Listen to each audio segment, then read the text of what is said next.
स्वागत है आपका न्यूज 24/7 पर। आप देख रहे हैं खबर विशेष उत्तर प्रदेश और मैं हूं आपके साथ मोनिका नायक। तो चलिए खबरों की शुरुआत करते हैं उत्तर प्रदेश की खबरों के साथ।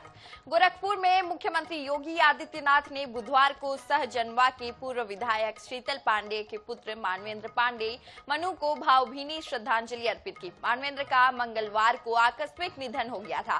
मुख्यमंत्री लखनऊ से गोरखपुर पहुंचे और एयरपोर्ट के से सीधे पूर्व विधायक के आवास गए।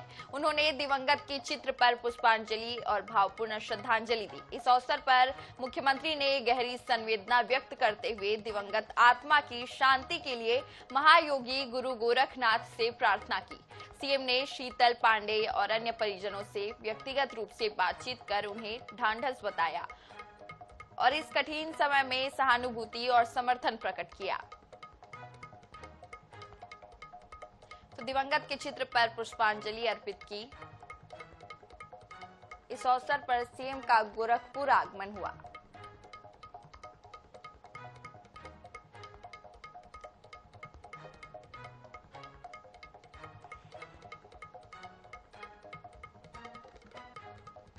विधायक शीतल पांडेय के पुत्र को श्रद्धांजलि दी।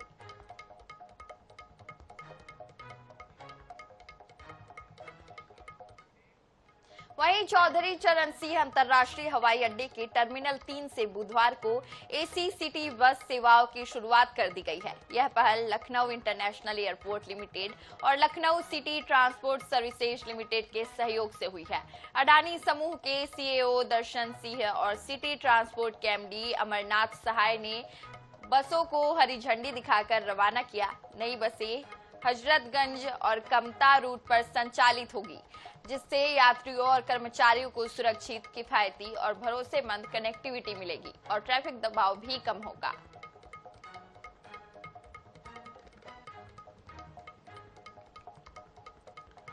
तो अडानी समूह के सीईओ ने हरी झंडी दिखाई। मां सिटी बस सेवा की शुरुआत की गई है।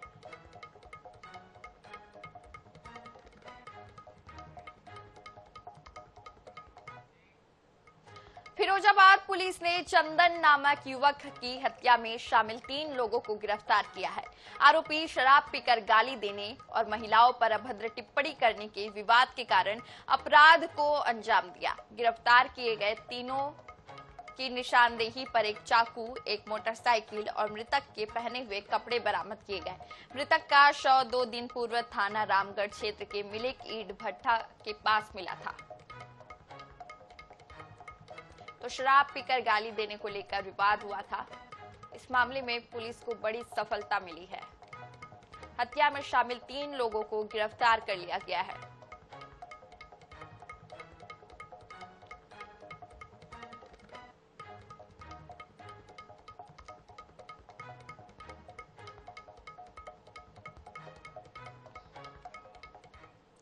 वहीं लखनऊ के गोमती नगर मिनी स्टेडियम में आयोजित friends cup ITF masters tour 100 का समापन रोमांचक मुकाबलों के साथ हुआ। यह अंतर्राष्ट्रीय टेनिस टूर्नामेंट 28 मार्च से चल रहा था, जिसमें देश विदेश के खिलाड़ी हिस्सा ले रहे थे और प्रतिभागियों को विश्व रैंकिंग अंक भी मिलते हैं। 55 साल के पुरुष युगल स्पर्धा में बीएसएनएल यूपी ईस्ट सर्कल के सिंह और ए बेहरा ने शानदार प्रदर्शन करते हुए फाइनल में जगह बनाई और उप विजेता रहे। उनके प्रदर्शन ने लखनऊ के खेल जगत को गौरवान्वित किया।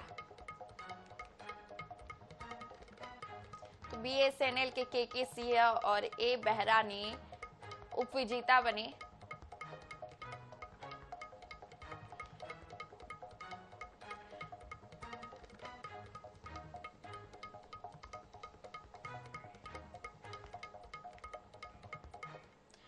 बलिया में रसड़ा स्थित नागाजी सरस्वती विद्या मंदिर के वार्षिकोत्सव कार्यक्रम में नगर विकास एवं ऊर्जा मंत्री एके शर्मा मुख्य अतिथि रहे। मंत्री ने कहा कि विद्या भारती जैसी संस्थाएं आधुनिक शिक्षा के साथ भारतीय संस्कृति और परंपराओं के संरक्षण का महत्वपूर्ण कार्य कर रही है। मंत्री एके शर्मा ने छात्र छात्राओं और अभिभावकों से शिक्षा के साथ संस्कारों और सांस्कृतिक मूल्यों को अपनाने की अपील की। उन्होंने कहा कि यह मूल्य भविष्य में एक सशक्त और जिम्मेदार समाज का निर्माण करने में मदद करते हैं। तो संस्कारों और सांस्कृतिक मूल्यों को अपनाने की अपील की गई सरस्वती विद्या मंदिर के वार्षिकोत्सव कार्यक्रम में। ऊर्जा मंत्री ए.के. शर्मा मुख्य अतिथि के रूप में शामिल हुए।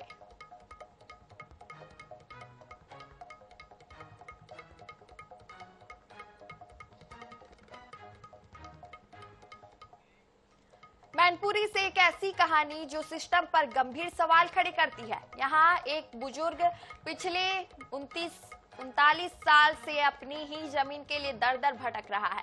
4 बीघा जमीन बचाने के लिए उसका संघर्ष जवानी से शुरू हुआ था।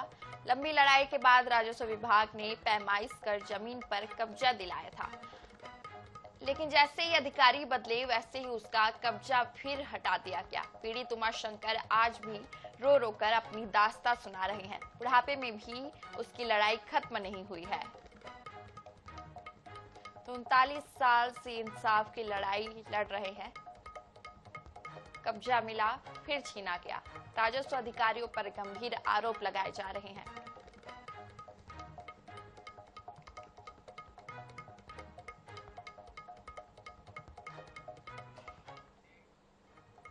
वहीं लखनऊ में स्कूली वाहनों की सुरक्षा को लेकर परिवहन विभाग अब एक्शन मोड में नजर आ रहा है।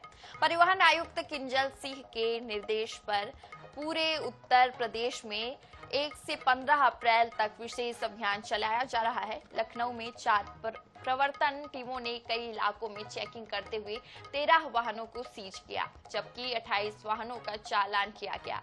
कार्रवाई का कारण फिटनेस और परमिट की कमी। इसके साथ ही पोर्टल भी शुरू किया गया है, जहां स्कूलों को वाहनों और चालकों की पूरी जानकारी देनी होगी। तो लखनऊ में 4 प्रवर्तन टीमों की कार्रवाई हुई है और स्कूली वाहनों पर सख्ती की गई है। 15 दिन का विशेष अभियान शुरू किया गया है।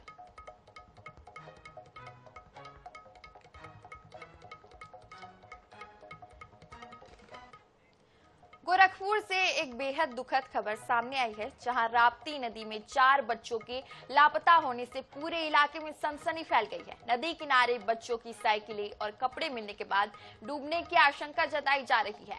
बताया जा रहा है कि सभी बच्चे नवरात्रि में कलश विसर्जन के लिए घर से निकले थे, लेकिन देर तक वापस नहीं लौटे। 3 बच्चों की पहचान टाइम पास, राजभर वीर निषाद और विपिन निषाद के रूप में हुई है, जबकि चौथे बच्चे की तलाश जारी है। घटना के बाद परिजनों और ग्रामीणों की भी भारी भीड़ नदी किनारे जमी है और पूरे इलाके में मातम पसरा हुआ है।